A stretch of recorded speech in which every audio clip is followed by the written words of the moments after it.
नमस्कार मंडळी. कार्यक्रम चालू करण्याच्या आधी आपण दीप प्रज्वलन करून घेऊ. त्याच्यासाठी मी मोहन खांबेटे म्हणजेच आमचे काका, तेजस खांबेटे, वेदश्री खांबेटे शर्मा जी वरती आहे, निर्मलाबाई गोगटे आणि सुरेश बापट यांना मी वरती आमंत्रित करत आहे. चला चला.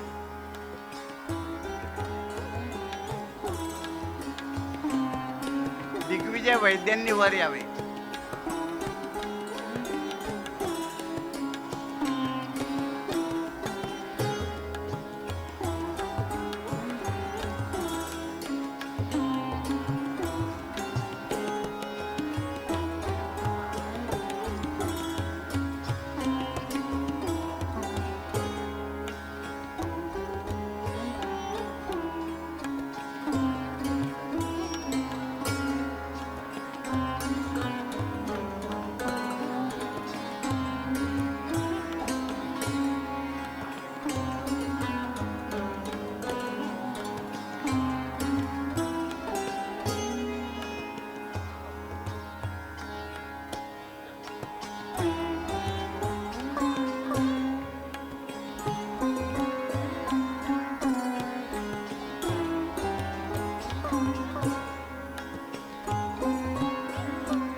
सर्वप्रथम मी मोहन खांबेटे म्हणजेच आमचे काका त्यांना मी आमंत्रित करते. धन्यवाद. ते आता बाबांबद्दल बोलणार आहेत. बाबा म्हणजे मी तुम्हाला सांगेनच माझे सासरे, सो ते त्यांच्याबद्दल बोलतील. ते त्यांचे लहान भाऊ.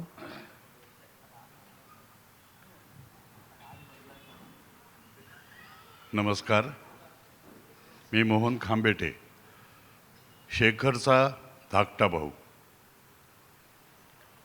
शेखरबद्दल बोलायला सांगितलं आहे मला, आणि ज्या माणसाबद्दल बोलायचं आहे ते 20 मिनिटात आटपा असं सांगितलं आहे. खरंच खूप कठीण आहे. शेखर खांबेटे उमदा माणूस, रसिक माणूस, झंझावत एक वादळ. शेखरचा जन्म दादर येथे 7 सप्टेंबर 1953 साली झाला. दादरमध्ये सांस्कृतिक बैठक चांगली होती, आणि माझे वडील श्रीकृष्ण खांबेटे हे सुद्धा नाटकातनं कामं करायचे, गायचे, तबला वाजवायचे, आणि व्हायोलिनसुद्धा थोडं थोडं वाजवायचं. त्यामुळे आम्ही तिन्ही भावांवर घरात आणि दादरमध्ये सांगीतिक आणि नाट्य हे सगळे संस्कार आमच्यावर झाले. शेखर दादरमध्ये हळूहळू मोठा होऊ लागला. मला वाटतं 9वीत किंवा 10वीत असेल. शाळेच्या गॅदरिंगमध्ये तो नाटकातनं कामं करू लागला. त्याचं पहिलं नाटक वासुदेव बळवंत फडके. एक फोटो आमच्याकडे आहे, तो तुम्हाला दाखवतो.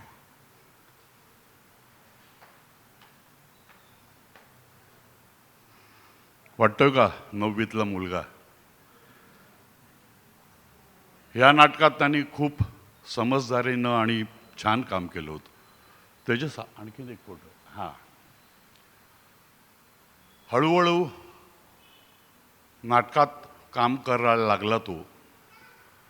मग पुढे आम्ही रिझर्व्ह बँक कॉलनीमध्ये राहायचो. त्या गणेशोत्सवातल्या नाटकांमध्ये तो काम करायला लागला. त्यातले काही फोटो आमच्याकडे आहेत, ते दाखवतो. सारं कसं शांत शांत. नेक्स्ट. वेड्याचं घर उन्हात. रामशास्त्री.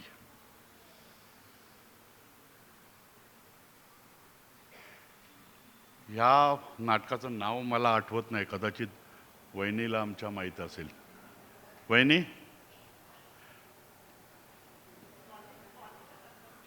कॉलनीच्या नाटकातलंच आहे. त्याच्यात एक गाणं होतं, त्यांनी गायलं होतं, लग्नाला जातो मी. त्याचा फोटो बहुतेक पुढे आहे. नेक्स्ट. हे दवबिंदू ना, हे दवबिंदू इंटरबँक्सला त्याला कॉम्पिटिशनमध्ये प्राईज मिळालं होतं. विनय आपटेने ती बसवलं होतं आणि शेखरने मेन रोल केला होता. पुढे या एकांकिकेचे बरेच प्रयोग त्यांनी केले आणि पुढे जाऊन त्याची हिरोईन म्हणजे खऱ्या आयुष्यातली हिरोईन आमची वहिनी मयुरी खांबेटे ह्यांनी त्याच्यासोबत काम केलेलं आहे. काम करता करता दोघे प्रेमात पडले आणि लग्न केलं. नेक्स्ट. हे मला वाटतं नातं. नातंसुद्धा विनय आपटेंनी बसवलं होतं आणि अभिनयाचं शेखरला प्राईज मिळालं होतं. नेक्स्ट. रिझर्व्ह बँकेमध्ये मराठी वाङ्मय मंडळ असं एक होतं. रिझर्व्ह बँकेमध्ये कलावंत खूप होते, त्यामुळे प्रत्येक ब्रँचचं एक नाट्यसंस्था होती आणि इंटर डिपार्टमेंट स्पर्धा असायची. त्या स्पर्धेत जो पहिला येईल तो इंटर बँकला त्याला पाठवायचं, असा नियम होता. ही ढाल त्यांनी जिंकली आणि तो इंटर बँकच्या कॉम्पिटिशनमध्ये रुजू झाला.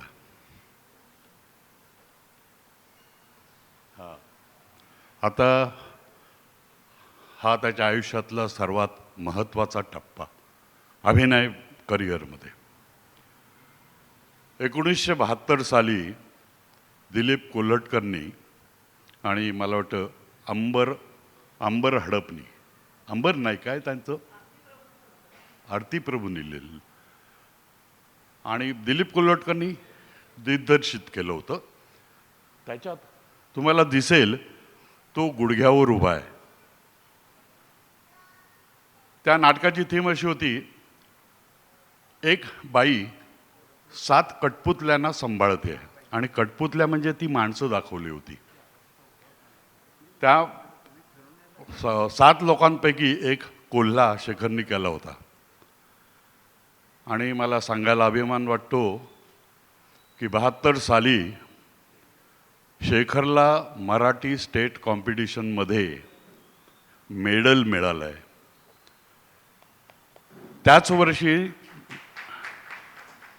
त्याच वर्षी नाना पाटेकरला सुद्धा मेडल मिळालं होतं आणि शेखरला सुद्धा मिळालं होतं. पुढे पुढे हा असा प्रवास चालू राहिला आणि मग गिरगावमध्ये एक चित्तपावन ब्राह्मण सभा म्हणून होती. तिथे एक संस्था होती, त्याच्यातनं तो कामं करू लागला, स्पर्धेत भाग घेऊ लागला. असं करता करता आमचे बंधुराज व्यावसायिक नाटकाकडे वळले आणि कलावैभव आणि इतर काही संस्थांमध्ये कोल्हटकरांची एक संस्था होती, त्याच्या अंतर्गत त्यांनी कामं केली. आता नाटकाची नावं बरीच आहेत, आठवत नाही आहेत, पण प्रमुख जे आहेत ते मी सांगतो. शॉर्टकट, माणसाला डंख मातीचा आणि इतर अनेक. असं करता करता परत आपण बालपणाकडे जाऊया थोडंसं. शाळेमध्ये नाटकं करत असताना, म्हणजे नाटकं म्हणजे त्या अर्थाने नाटकं असं नाही, नाटक करत असताना हळूहळू त्याचा संगीताकडे कल तर होताच. आणि लहानपणी आमच्या बाबांना तो म्हणाला की बाबा मला तबला वाजवायचा आहे. आमच्याकडे तबला होताच. बाबा म्हणाले तुला वाजवता येतो का? नाही म्हणाल नाही मी शिकीन. तर तुम्हाला ऐकायला नवल वाटेल, शेखर खांबेटे पहिल्याच दिवशी उत्कृष्ट थाप मारायला शिकला. एका दिवसात.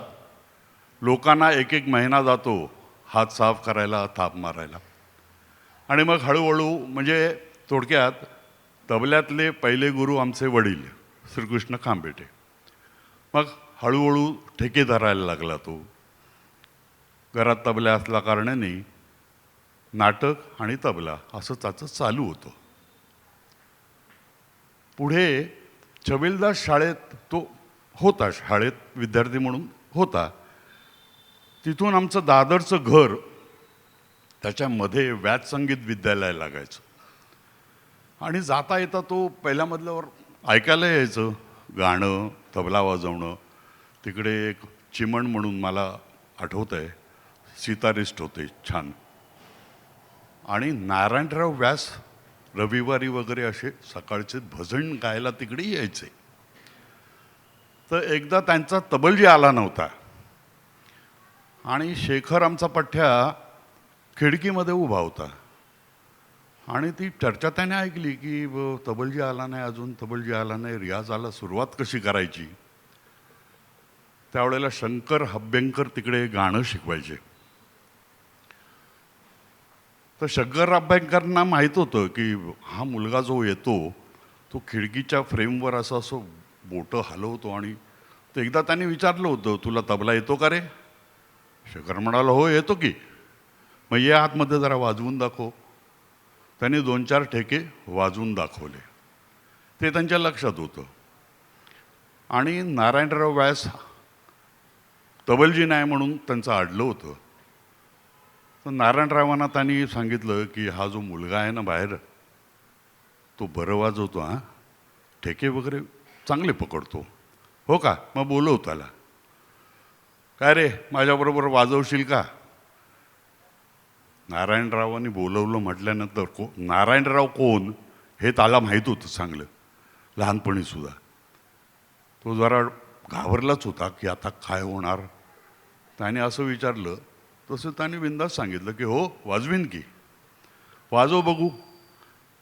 आणि तिथे ती सुरुवात झाली नारायणराव व्यासांबरोबर वाजवायला. आणि त्यांना त्याचा तबला इतका आवडला. त्या काळी ना कॅसेट्स, CDs, यूट्यूबवर काय अल्बम वगैरे असं काही नव्हतं. त्यामुळे खूप मोठ्या मोठ्या लोकांकडे रविवारी सकाळचं नारायणराव भजन गायला जायचे. नारायणरावांनी त्याच दिवशी त्याला सांगितलं की आजपासून माझ्या भजनांना तू साथ करायची, करशील ना? हो म्हणाला. तेव्हापासून बरेच महिने वर्ष शेखर नारायणरावांबरोबर जात असे. मला अजून आठवत आहे त्यांची इम्पाला का काहीतरी होती, लांब लचक गाडी होती, ती आमच्या चाळीच्या खाली लागायची. आणि आमचे बंधुराज त्या गाडीमध्ये आयटीत बसायचे आणि वाजवून यायचे. पुढे हळूहळू संगीत नाटकाकडे तो वळला. त्यातलं एक व्हिडिओ नाही हे हां, पुढे संगीत नाटकाकडे वळला. त्याच्या आधी विजया मेहता दिग्दर्शित अभिज्ञान शाकुंतल नावाचं नाटक एक आलं होतं. त्याच्यात शेखर पखवाज वाजवायचा, दिसतोय तिकडे. हा मधला जो आहे हा शेखर. आणि मला वाटतं ते गिरगाव गावातले पाध्ये ना ग ते दाढीवाला स्टेट बँकेतला पाध्येच मला वाटतं. पराडकर सॉरी. आणि शरद जांभेकर आहेत बहुतेक. हा, तर असं एक नाटक त्यांनी केलं. त्याच्या पुढे हे हायवदनमधलं शरदबाई दिसत आहेत, पराडकर दिसतोय. नेक्स्ट नंतर आलं हायवदन. हे 1984 साली रंगभूमीवर आलं. पुढे पुढे नंतर मीही त्या नाटकात काम करायचो. पाठीमागे टोपी घातलेला शेखर आहे, पुढे शरदबाई आहेत आणि आमचे भाऊसाहेब म्हणजे चंद्रचूड वासुदेव पेटीला आहेत. आणि हा जो नट आहे तो उदय म्हैसकर, एक छान नट होता. काही कारणाने तो गेला मध्यंतरी. त्याची आठवण मला सांगायची म्हणजे ह्या नाटकाच्या रिहर्सल चालू झाल्या आणि लाईव्ह म्युझिक करायचं हे ठरलं. चंदावरकरांनी म्हटलं की रेकॉर्डेड म्युझिक वगैरे नाही पाहिजे, आपल्याला लाईव्ह म्युझिक करायचं. पकवाजला गेलं आपल्याला. पकवाज म्हटल्यानंतर विजयाबाईंनी सांगितलं मला शेखर पाहिजे.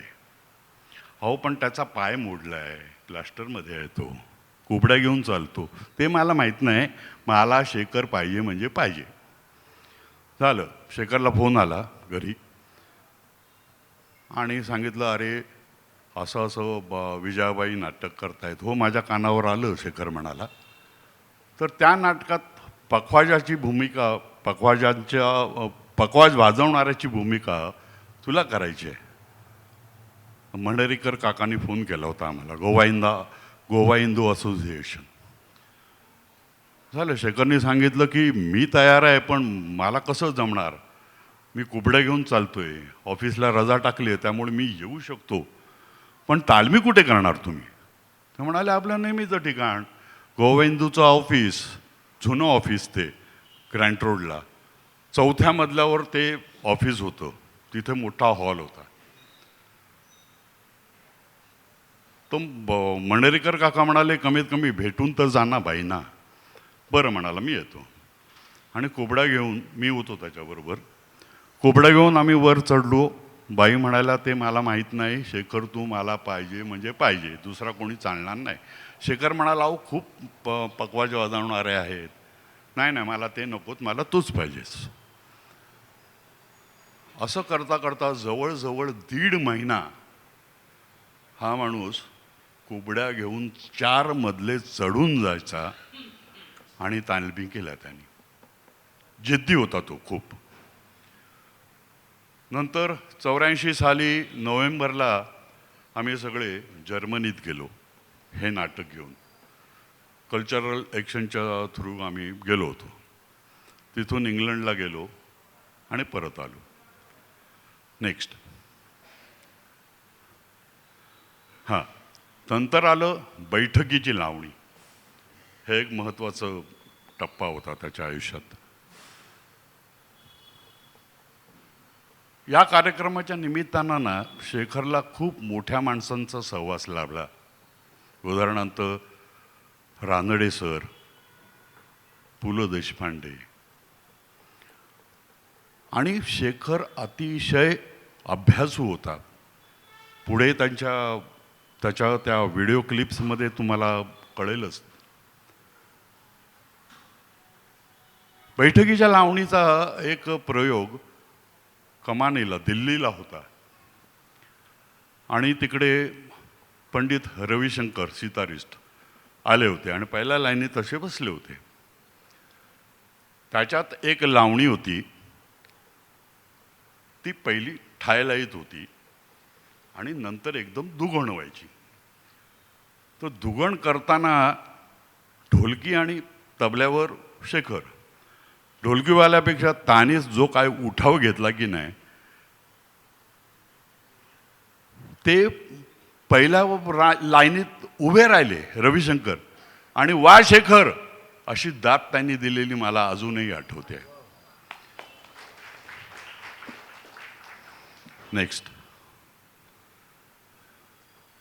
हे सुद्धा बैठकीची लावणी शरदबाई गात आहेत. आणि तबल्याला जरा सरकव रे, शेखर दिसत नाही आहे नीट, बघ शक्य झालं तर. दिसतंय का? दिसतंय? हां हां, मग ठीक आहे ठीक आहे. हां, गुड, थँक्यू. नेक्स्ट. हे कुठलं आहे बरं? प्रकाश वगळ आहेत आणि पद्मजा फेणाणी आहेत ना, मला वाटतं. देवगाणी. देवगाणी नावाचं एक प्रोग्राम रानड्यांनी केला होता.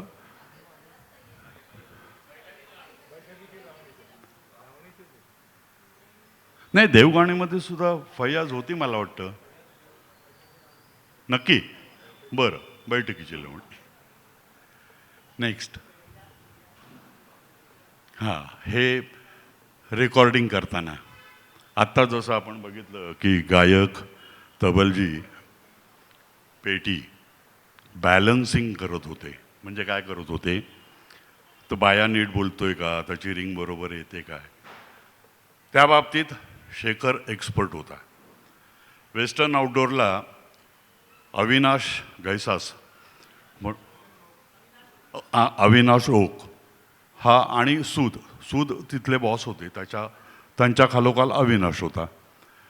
शेखरचं रेकॉर्डिंग असलं की अविनाश म्हणायचा, मी बॅलन्सिंग वगैरे बघणार नाही, शेखर तूच बघ.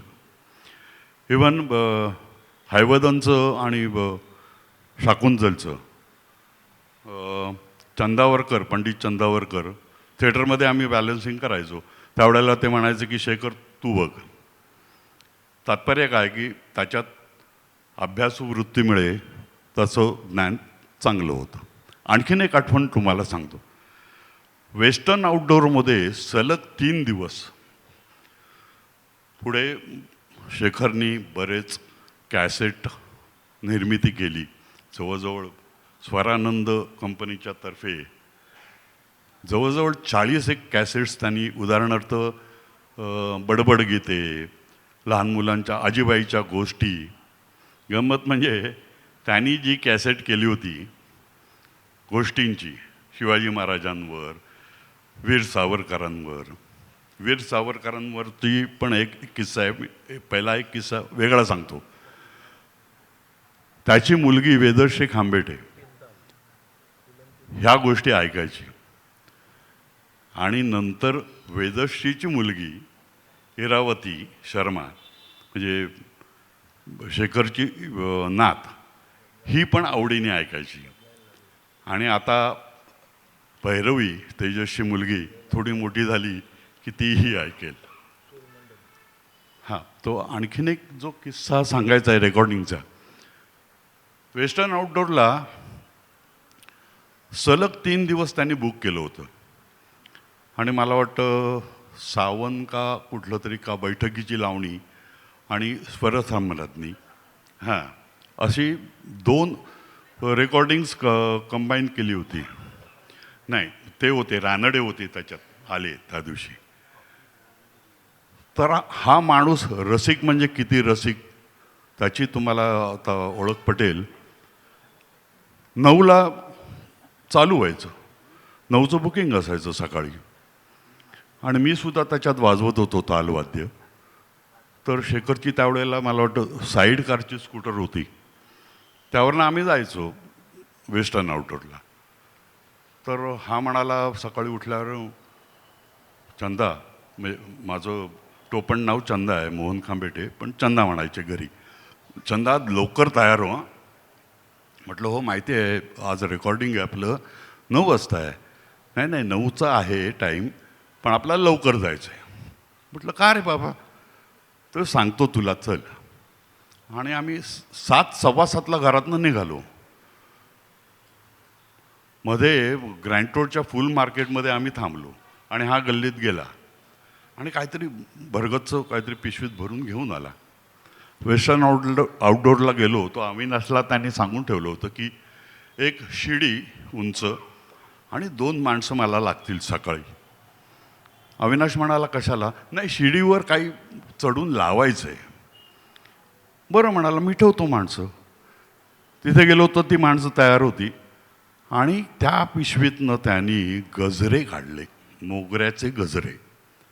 आणि तुम्हाला सांगतो, प्रत्येक माईकला आणि वर ए सीचंच डक्टिंग असतं ना, त्या डक्टिंगला त्यांनी मोगऱ्याचे गजरे लावले होते. ए सी फुल, त्यामुळे असा वास घमघमाट नुसता. रानडे आले त्या दिवशी आणि दार उघडून आतमध्ये आले, म्हणाले, अरे वा, काय सुगंध येतोय रे.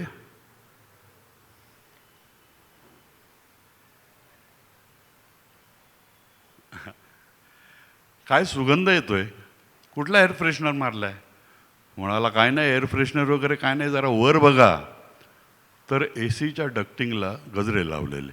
असा हा रसिक माणूस. नेक्स्ट. म्हणजे एक राग गात असताना त्यातून दुसऱ्या रागामध्ये शिरायचं आणि त्या दुसऱ्या रागामध्ये मनसोक्त विहार करून पुन्हा पहिल्या रागावरती यायचं. पहिला राग गात असताना सुद्धा दुसऱ्या रागाची छाया किंवा भास देत राहायचं. हे अतिशय कौशल्याचं काम आहे. आणि हे असं कौशल्याचं काम कोण करू शकतो? तर ज्याला अतिशय चांगली तालीम मिळाली आहे तो. पण एवढ्यानी काम भागत नाही, कारण चांगली तालीम मिळालेले खूप जण असतात. अहो, पण अशी चांगली मिळालेली तालीम पचवावी लागते. म्हणजे काय? तर आपली बुद्धी, आपला विचार, सतत त्यावरचं मनन, चिंतन आणि तयार गळा, एवढं सगळं लागतं. तेव्हा जाऊन कुठे जोडराग सादर करता येतो. आणि आमचे रामभाऊ मराठे ह्या सगळ्या कसोट्या अगदी लीलया पार करत असत. या रामभाऊंचा एक किस्सा बोलता बोलता मला आठवला, तो सांगतो.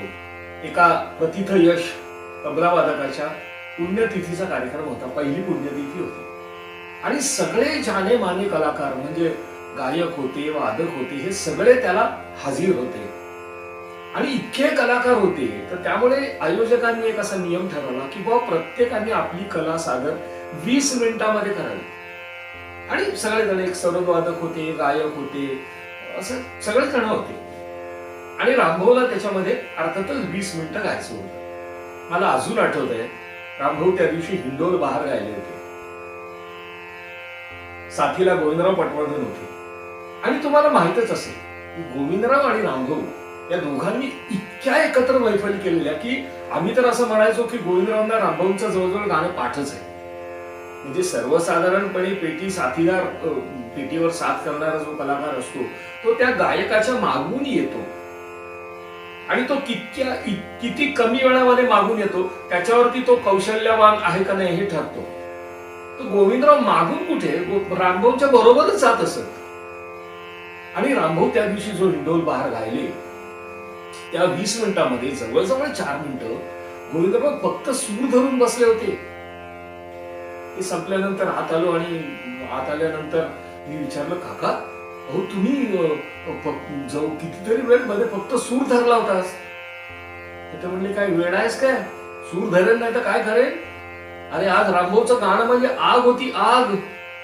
आज इतका बेफाड गायला रामभाऊ की म्हणे असा हिंडोल बहार मी ऐकलाच नाही कधी. आणि ह्याला जोडून आणखीन एक अशी गंमत की रामभाऊ नंतर एक अतिशय जानेमाने प्रसिद्ध, अतिशय छान असे गवई गाणार होते. आणि आज ग्रीन रूम मध्ये आल्यानंतर त्यांनी रामभाऊने म्हटलं, राम क्या बात है, काय मजा आली. आणि त्यांनी आयोजकांना बोलावून सांगितलं की अहो, राम आज असा बेफाट गायला आणि असा जमला होता की त्यानंतर गाणं मुश्किल आहे. तेव्हा जरा तुम्ही काहीतरी मध्ये भाषण बिषण करून थोडा वेळ काढा, मग मी गायला बसतो. असे आमचे रामभाऊ. शेखरचं गाण्यामधलं दैवत म्हणजे रामभाऊ मराठे. त्याबद्दल एक छोटासा किस्सा तुम्हाला सांगतो. काही कार्यक्रमांनी शेखर गोव्याला गेला होता आणि त्यावेळेला ना दिंडी चालायची, म्हणजे गायक चालत चालत गायचा. आता इथे बरेच सिनियर लोक आहेत, त्यांना माहितीच असेल. आणि तबलजी आणि पेटीवाले हे खांद्यावर असा कपडा टाकून पेटी बांधायचे आणि तबलासुद्धा कमरेला बांधायचा आणि चालत चालत वाजवायचं. तर काहीतरी गडबड झाली. मग शेखरच्या कानावर आलं की रामभाऊंचं तबलजी आलेला नाही आहे, काय करायचं? गाणं कॅन्सल करायला लागेल आता. रामभाऊंना विचारलं त्यांनी, काय करायचं रामभाऊ? रामभाऊंनी सांगितली, इतके तबलजी आहेत इथे, कोणीतरी वाजवेल की माझ्याबरोबर. पण आयोजकांना माहिती होतं रामभाऊंबरोबर तबल्याची साथ करणं म्हणजे काय आहे. असं काय म्हणता येईल, आपण असं कोणाचंही असं काम नाही आहे ते. त्याच्यात तबलजी म्हणजे प्रख्यात आणि तरबेज पाहिजे. तर राम मराठे शेखरला तसं थोडंसं ओळखायचे. तर त्याला जाता येताना बघितलं, त्यांनी बोलवलं, अरे तू खांबेट येणार रे? शेखर म्हणाला, हो. म्हणजे आमच्या बन्याचा मुलगा ना, माझ्या वडिलांना बन्या असं हाक मारायचे. आणि माझे वडील त्यावेळेला रामभाऊंबरोबर तंबोऱ्यावर काही वेळेला मैफिलीला बसलेले आहेत, त्यामुळे परिचय चांगला होता वडिलांचा. तर मला साथ करशील का? तर पहिल्यांदी जरा शेखर हबकला, पण मी तुम्हाला सांगितल्याप्रमाणे तो जिद्दी होता. म्हणाला, करेन की, पण कसं माहिती आहे ना तुला, कमरेला तबला डग्गा बांधून करायचो. हो करतो, करीन की. आणि ते जवळजवळ 1.5-2 किलोमीटर चालत चालत गाणं. रामभाऊ म्हणजे तुम्हाला सगळ्यांना माहितीच असेल की गाण्यातला वाघच हो. आणि अशी दमछाक करायची ना तबलजीची, पेटीवाल्याची, बेफाम गायचे. प्रोग्रॅम संपला, गोव्याहून बसनी शेखर घरी आला, हातपाय धुतले आणि आमच्या वडिलांच्या फ्रेमला, तोपर्यंत वडील आमचे गेलेले होते, वडिलांच्या फ्रेमच्या समोर उभा राहायला हात जोडले आणि वडिलांना सांगितलं त्यांनी की बाबा, मी आज रामभाऊंना साथ केली, आता मला तबला येतो असं मी म्हणू शकतो. असा एक किस्सा होता. नेक्स्ट. एक मिनिट.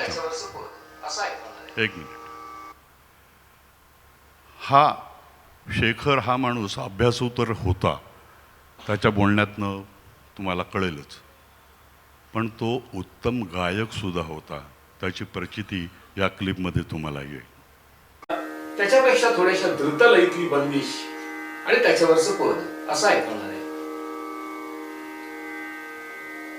ही जी बंदिश आहे ती बंदिश म्हणण्यापेक्षा खरं तर तो आहे तराना. पण तराना म्हटल्यानंतर आपल्याला एक सतत असं वाटतं की तो अतिशय द्रुत लयीत असतो, कारण अलीकडे आपल्याला द्रुत लयीतलेच तराणे जास्त ऐकायला मिळतात. पण वास्तविक तसं नाहीये बरं का. तराणा हा द्रुत लयीतच असला पाहिजे असा काही नियम नाही. अतिशय नैसर्गिक अशा मध्य लयीतले पण तराणे असतात, ज्याला आम्ही ठाय किंवा विलंबत म्हणतो, म्हणजे किंचित स्लो टेम्पोचे सुद्धा तराणे असतात. ते वेगवेगळ्या तालातही असतात. या मध्यलयीच्या तराण्यावरनं एक आठवलं मला, स्वयंवर नाटकाची नांदी एका तराण्यावरनं घेतली गेलेली आहे.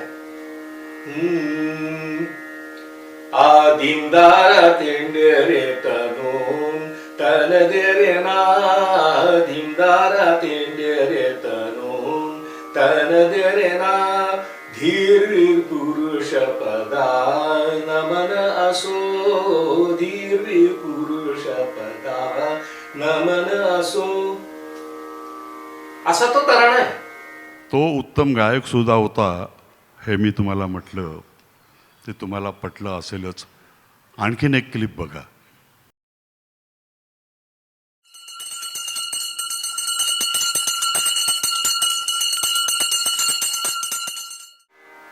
नमस्कार. नांदीनंतर येतं ते सूचक पद. त्या दिवशी सादर होणाऱ्या नाटकाचं कथानक जणू काही शंकर पार्वतीच्या आयुष्यात घडलं आहे किंवा घडतंय अशी कल्पना करून हे सादर व्हायचं. उद्देश असा असावा की आजच्या नाटकात कोणतं कथानक सादर होणार आहे याची पूर्वकल्पना प्रेक्षकांना यावी. कीर्तनकार सुरुवातीला जसं अभंगाचं गायन आधी करतो आणि मग त्यावर निरूपण करतो, ही जी पद्धत आहे त्या पद्धतीप्रमाणे आता मी आज तुम्हाला जे सूचकपद ऐकवणार आहे ते जरा वेगळं आहे. वेगळं अशा अर्थी की काही वर्षापूर्वी एका कल्पक दिग्दर्शकाच्या असं लक्षात आलं की सौभद्र आणि स्वयंवर ह्या दोन नाटकामध्ये एक समान दुवा आहे आणि हा दुवा लक्षात ठेवून त्याने एका नवीन नाटकाची रचना केली. त्याचं नाव राधाधर मधु मिलिंद. या नाटकातलं हे सूचक पद आहे. छोटस आहे अगदी, परंतु कथानक काय आहे ते श्रोत्यांना समजावं, प्रेक्षकांना समजावं, हा जो उद्देश होता तो मात्र पूर्णपणे सफल होतोय. असं हे सूचक पद.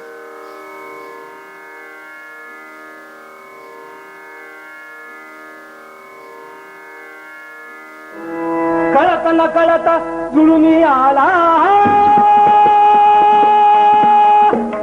कळत न कळत जुळून आला नाट्या नाट्यातील दुवा. कळत न कळत जुळून आला नाट्या नाट्यातील दुवा. सौभद्रातही स्वयंवर घडले, सौभद्रातही स्वयंवर घडले कृष्णाच्या या लीला.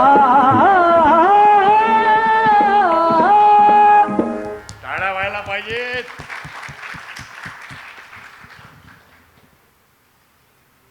असा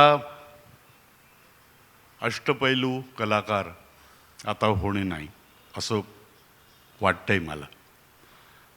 आणखीन आहे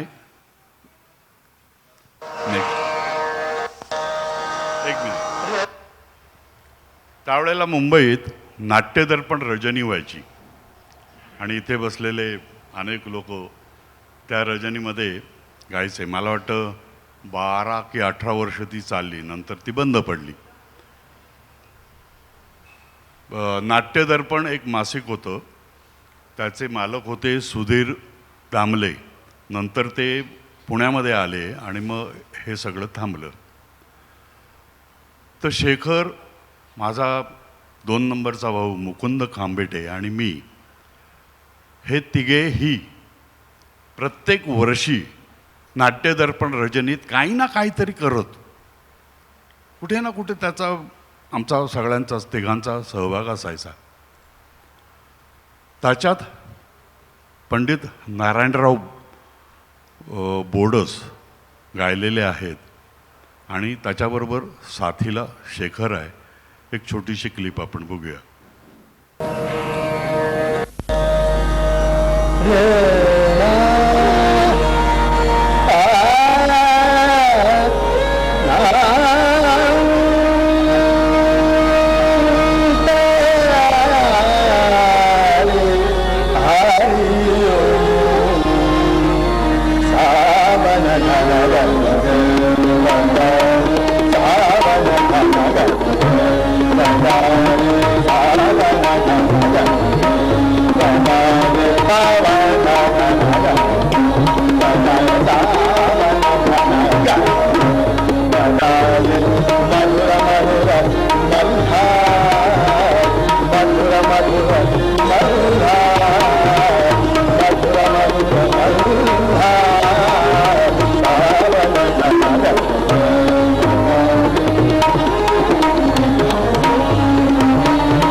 तर असा हा प्रख्यात तबलावादक शेखर खांबेटे.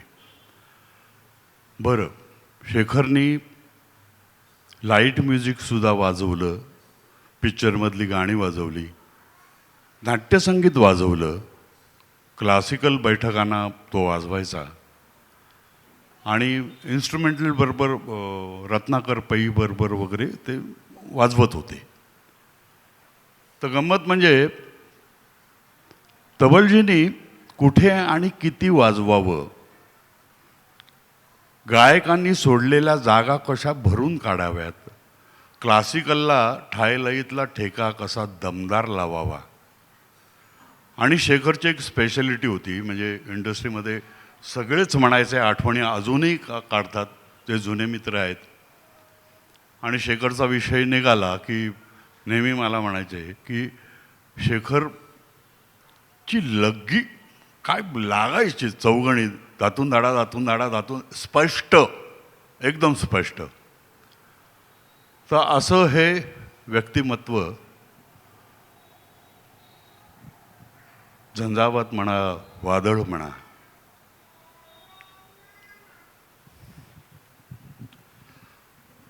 28 ऑगस्ट 2024 साली शांत झालं. शेवटी 7 वर्ष कॅन्सर रोगाशी त्यांनी सामना केला, तोही जिद्दीने. पहिलं ऑपरेशन झाल्यानंतर सुद्धा तो सतत बिझी होता, काही ना काहीतरी करत होता. सतत बिझी राहणं हा त्याचा छंद होता. व्हॉट्सअपवर त्यांनी स्टेटस टाकलं होतं, जन्मजात बिझी. ह्याच्यावरनं तुम्हाला कळेल की त्याला बिझी राहायला किती आवडायचं. आणि नुसतंच फुटकळ बिझी नाही, तर काहीतरी कलात्मक करत राहायचं. दुसऱ्या ऑपरेशननंतर गाण्याचा मध्ये मध्ये मला तो क्लिप पाठवायचा, गाण्याचा रियाज करायचा, तबल्याचा रियाज करायचा. तिसऱ्या ऑपरेशननंतर मात्र तो थकला. त्याच्या यातना त्याला सहन होत नव्हत्या आणि आम्हा सगळ्यांना बघवत नव्हत्या. त्यामुळे एका अर्थी 28 ऑगस्टला हे वादळ शांत झालं, ते बरंच झालं. असा हा माझा भाऊ शेखर. ह्याच्याविषयी बोलायला 1, 2, 4 दिवस नाही, महिनेसुद्धा लागतील, इतकं माझ्याकडे साठा आहे.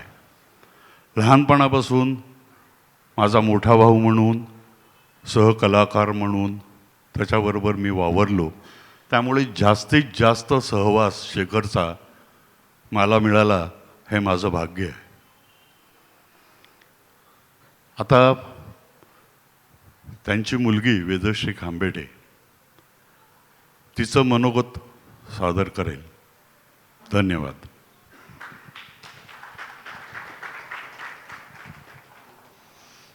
नमस्कार. कोणत्याही मुलीला विचारलं की काय गं तुझे बाबा कसे होते, तर ती हेच म्हणेल की माझे बाबा फार चांगले होते. आमचे बाबा चांगले विंगले नव्हते बरं का. कारण एखादी गोष्ट चांगली असली तर ती ठीक असते, ओके असते. आणि आमच्या बाबांसाठी ओके असण्यासारखा दुसरा गुन्हा नव्हता. त्यांचं ध्येय, त्यांची जगाकडून अपेक्षा ही नेहमी केवळ एकच, परफेक्शन. बाबांना सगळं काही परफेक्ट लागायचं, कॉफीपासून आमच्या मार्कांपर्यंत सगळं काही परफेक्ट. का? कारण ते परफेक्ट होऊ शकतं म्हणून. एखादी गोष्ट जर का उत्कृष्ट होऊ शकते तर का होऊ नये? ती उत्कृष्ट करायला आपण का कष्ट घेऊ नयेत? एखादी गोष्ट परफेक्ट होऊ शकत असेल तर तिने फक्त गुड होणं, चांगलं होणं, ह्यात काय पॉईंट आहे? अशी आमच्या बाबांची फिलॉसॉफी होती. आणि लहानपणी यावरून मला त्यांचा फार राग यायचा. काय परफेक्ट परफेक्ट परफेक्ट. कॉफी गरम करून दिली की तर म्हणायचे म्हण्या ही कॉफी मांजर मुतवणी आहे, 20 सेकंद मायक्रोवेव्हमध्ये गरम करून आण. 20 सेकंद बरं का, 15 नाही, 30 नाही, 20. आणि मी चुकून 15 सेकंद गरम केली तर त्यांना कळायचं, देवास ठाऊक कसं, पण त्यांना कळायचं. आणि मग मला 5 सेकंद अजून गरम करून आण असं सांगायचे. आणि हीच ॲटिट्यूड आमच्या रिपोर्ट कार्डांबद्दलही होती. मॅथ्समध्ये 1.5 मार्क कमी मिळालाच कसा, सिली मिस्टेक केली, मिस्टेक झालीच कशी. आता ह्याला कोणी काय उत्तर देणार. एकतर माझं मॅथ्स म्हणजे आनंद होता, त्यात पास झाले ही मोठी गोष्ट, त्यातूनही फर्स्ट क्लास मिळवला. पण मॅथ्समध्ये फुल मार्क्स मिळू शकतात म्हणजे काय, फर्स्ट क्लास चांगला आहे पण परफेक्ट नाही आहे. भाषेवरून तर एवढी बोलणी खाल्ली आहेत आम्ही, तेजसने माझ्यापेक्षा कदाचित जरा जास्तच. पण उठता बसता आमची भाषा, आमचे उच्चार, वाक्प्रचार ह्यांच्यावर बाबांची नॉनस्टॉप टीका असायची. अत्याचार, कानांवर अत्याचार होतोय असं म्हणायचे. पण मी नंतर जशी मोठी झाले तसं तसं माझ्या लक्षात यायला लागलं की ही जी बाबांची अपेक्षा आहे परफेक्शनची, ती फक्त इतरांकडून नाही आहे, त्यांची स्वतःकडूनही तीच अपेक्षा होती. मी त्यांना कधीच चुरगळलेले कपडे घातलेले पाहिलं नाही आहे. ऑफिसला जाण्यापूर्वी, प्रोग्रामला जाण्यापूर्वी ते इस्त्रीवाल्याकडून आलेले इस्त्री केलेले कपडे पुन्हा इस्त्री करायचे. का? कारण इस्त्रीचे कपडे घातल्यावर इस्त्रीची घडी दिसायला नको म्हणून. नंतरच्या काळात त्यांच्या तोंडाचं जेव्हा पहिलं ऑपरेशन झालं तेव्हा त्यांच्या बोलण्यावर परिणाम झाला होता. एवढी मोठी सर्जरी झाल्यावर साहजिकच आहे, त्यांना ऑपरेशनपेक्षाही कदाचित जास्त त्रास त्याचा झाला. आयुष्यभर परफेक्ट उच्चार करणाऱ्या माणसाला परफेक्टली बोलता येत नव्हतं ना. इतर कोणी असतं तर म्हणालं असतं ठीक आहे, ऑपरेशन झालं आहे, बोलता तरी येत आहे ना, चांगलं आहे की. पण चांगल्यात सुख मानतील तर ते बाबा कसले. तोंडाचे एक्सरसाइज केले आरशासमोर आणि व्यवस्थित बोलायला लागले. का? अगं माझ्या यूट्यूब चॅनलवर बोलताना लोकांना नीट कळायला हवं ना मी काय म्हणतोय ते. सगळ्यात वाईट म्हणजे त्यांची ही परफेक्शनची जी गरज होती ती दुर्दैवाने आमच्या सगळ्यात आता आलेली आहे. ती घेऊन जगात वावरताना फार कठीण होऊन जातं. बाबांना तर कधी कधी प्रचंड राग यायचा, कारण जग परफेक्ट नाही आहे, लोक परफेक्ट नसतात आणि बऱ्याचशा लोकांना तर परफेक्ट व्हायची फारशी हौसही नसते. चलता आहे ॲटिट्यूड असते. ह्या अशा इम्परफेक्ट जगातही परफेक्ट असायचा अट्टहास करणारे आमचे बाबा चांगले वगैरे नव्हते बरं का. तर आता माझी भावजे बाबांची सून विद्या येऊन 2 शब्द बोलेल.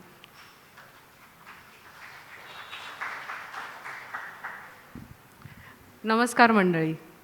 मी मगासपासून तुमच्यासमोर येत होते, मी काही माझं इंट्रोडक्शन दिलं नाही. मी आहे विद्या टिळक, मी शेखर खांबेट यांची सून. आज आपण सगळे इकडे एकत्र आलो आहे आपल्या लाडक्या बाबांच्या स्मरणार्थ. खरं तर त्यांच्या आठवणींनी डोळ्यात पाणी येतंच, पण आजचा दिवस आपण त्यांच्या आठवणींमध्ये रमत, हसत, खेळत आणि त्यांच्या पद्धतीने साजरा करणार आहोत. अक्षरशः बाबा म्हणजे हसरा चेहरा, उत्साही मन आणि पायाला चाके असलेला माणूस. कुठेही जायचं, कधीही जायचं, काहीही ठरलं नसायचं, अचानक उठून म्हणायचे, ए विद्या चल बाहेर जाऊयात, असं म्हणायचे, कायम म्हणायचे. आणि त्यात मजा यायची, कारण त्यांच्या डोळ्यात कायम नवीन अनुभवांची चमक असायची. शॉपिंग हे त्यांचं फारसं छुपं नव्हतं आणि त्यांचं पॅशन होतं ते ॲक्च्युली. आणि या गोष्टीत मी त्यांची चांगलीच ठरलेली जोडीदार होते. प्रचंड शॉपिंगचा आवड आहे मला. नवीन शर्ट, छानसे परफ्यूम्स, बॅग्स, कधीतरी नुसतं फिरायला जाणं त्यांना आवडायचं. कधी कधी वाटायचं की मी आणि बाबा एखाद्या खरेदी क्लबचे सदस्य आहोत. आणि हो, खवय्येगिरीबद्दल बोलायचं झालं तर बाबांची खास फरमाईश नेहमी असायची, तू बनवलेली वेगळी वेगळी सूप्स आणि ते व्हेज ऑग्रता जे बनवतेस ना, ते रेस्टॉरंटला पण लाजवेल बरं का. मी काय खरं आधी कधी स्वयंपाक नाही करायचे, पण आल्यावरती घरी मी बनवायला लागले सगळं. त्यातच समाधान बघून मलाही कधी कधी वेगळी शांतता मिळायची. पण बाबा हे फक्त खाण्यापिण्याचे आणि फिरण्याचे नाही, तर कुटुंबाचे केंद्रबिंदू होते. त्यांच्या दैनंदिन जगण्याच्या प्रत्येक क्षण हा घरासाठी, कुटुंबासाठीच असायचा. नातं कोणतंही असो, त्यांच्यासाठी ते सगळ्यात महत्त्वाचं होतं. सगळ्यांना एकत्र बांधून ठेवण्याचं सामर्थ्य त्यांच्या हास्यात आणि प्रेमात होतं. त्यांच्यासोबतच्या हसऱ्या, प्रेमळ आणि अगदी उत्स्फूर्त क्षणांची आठवण आजही आपल्याला हसवते आणि थोडीशी रडवतेही.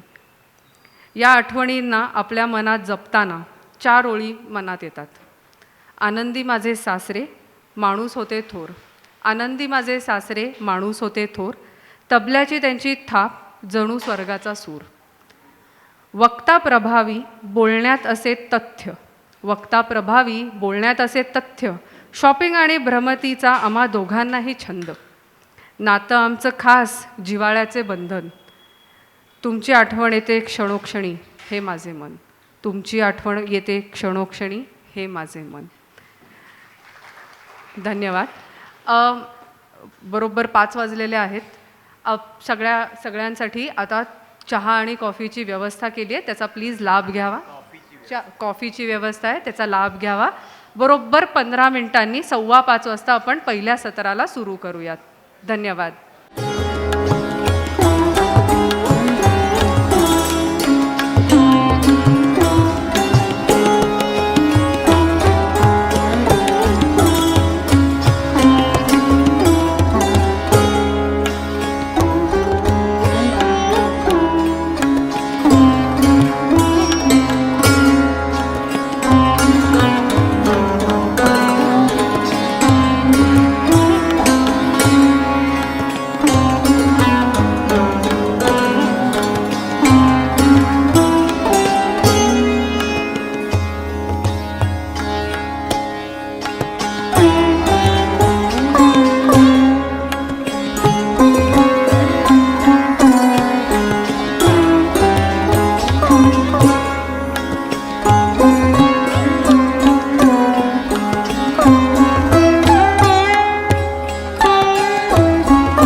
शेखरचे तबल्यातले गुरु पाध्ये गुरुजी ह्यांनी तबल्याचं ज्ञान त्याला दिलं आणि अक्षरशः मी बघितलेलं आहे की बोट पकडून कसं वाजवायचं, क्लासिकलला कसं वाजवायचं, नाट्यसंगीताला कसं वाजवायचं. पाध्ये गुरुजींची लग्गीची एक डाव्या बायावर डावं अंगठा वापरून ते लग्गी लावायचे. ते शेखरने आत्मसात केलं होतं. चूक झाली, त्यांचा उल्लेख राहून गेला, क्षमस्व.